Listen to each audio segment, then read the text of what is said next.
Okay, but then don't you think it is the executive that will propose? If I may come in here, don't you think if you asked the why, I mean, you are representing the people, you know what the people need, you know where it's biting, where it's pinching, and what the government can do to solve some of these problems.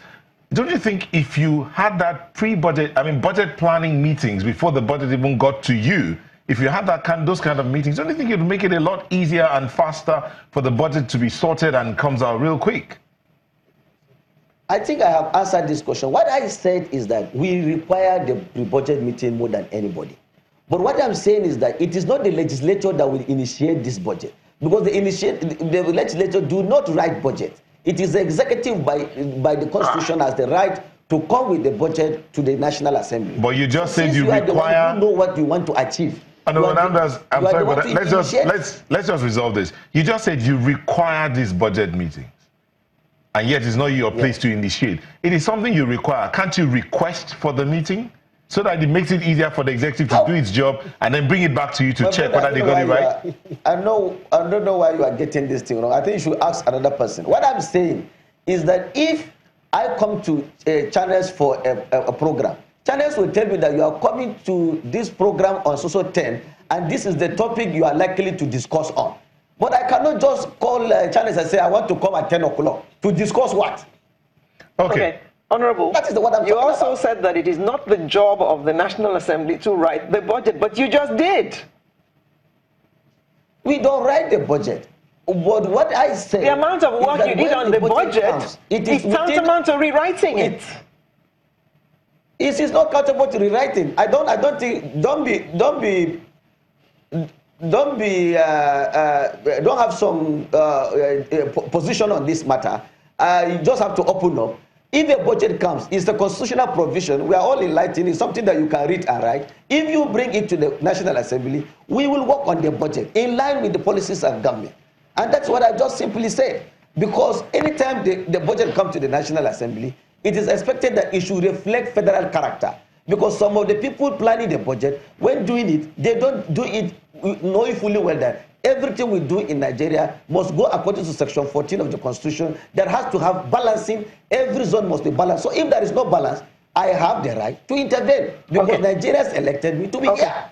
Okay. So Mr. I'm not rewriting the budget. Okay. Mr. Mambara, we all know that in our country, nothing really happens until government indicates what direction is going to move. As in, nothing really moves until the budget comes out. We're towards the end of June right now, and the budget for this year is just being signed. What is I mean, we ask this question every year when the budget is signed late. What is the implication of this for the Nigerian economy? Okay. First and foremost, he has already said it, and I have been saying this thing, that a fiscal year is a 12-month year. And each time you sign a budget, that month, you then do 12 months. Because you can't do fiscal year half a year, you can't do fiscal year less than 12 months, you can't do fiscal year more than 12 months. That's why when you are exceeding the fiscal year, you go for supplementary budget, or you ask for money to continue, or you can continue borrowing until you get a new fiscal year budget approved and signed into law.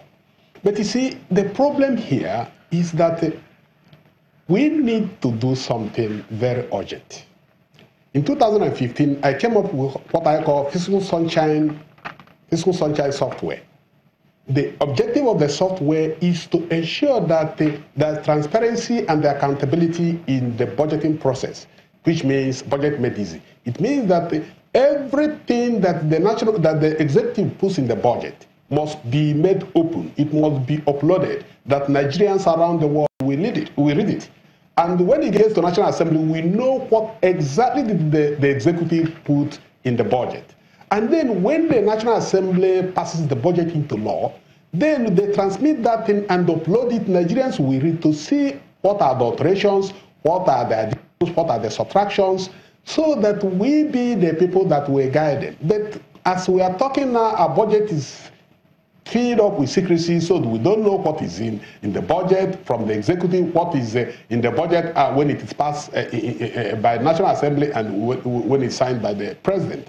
So we need to open up and ensure that the fiscal year is determined and deadlines are set, which means if it's going to be June to May, it must be stated that on particular month, on the particular date of that month, budget must be sent to the National Assembly.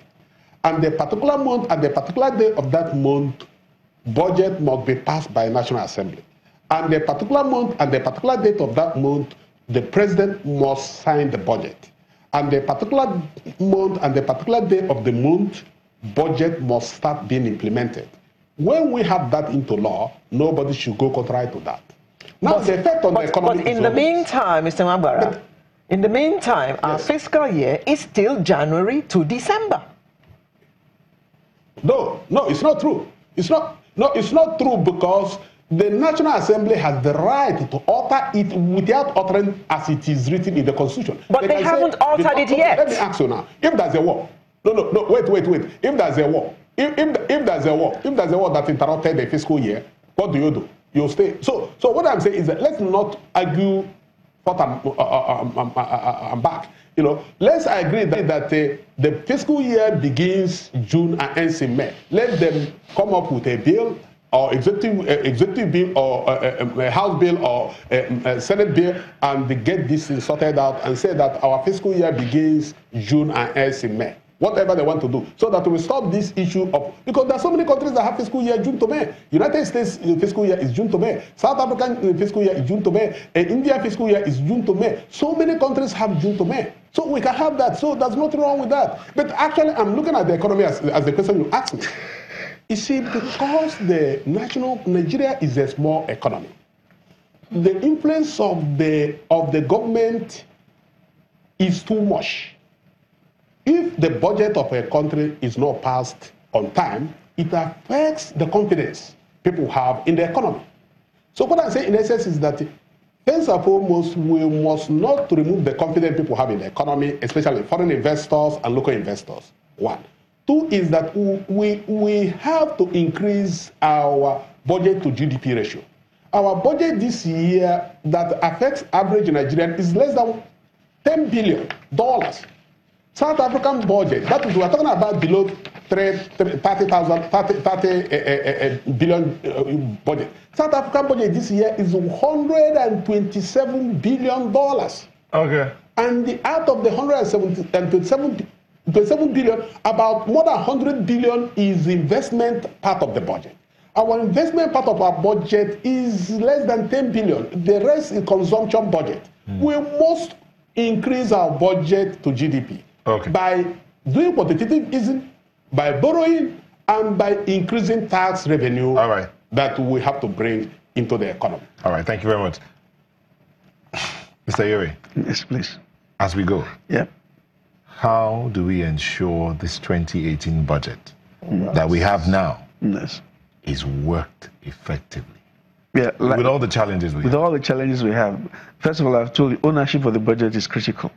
And I think the ownership of the budget is the president's budget. He needs to tell himself 1, 2, 3, 4 balls are going to be in the air by the time this is over, and he will deliver on those things.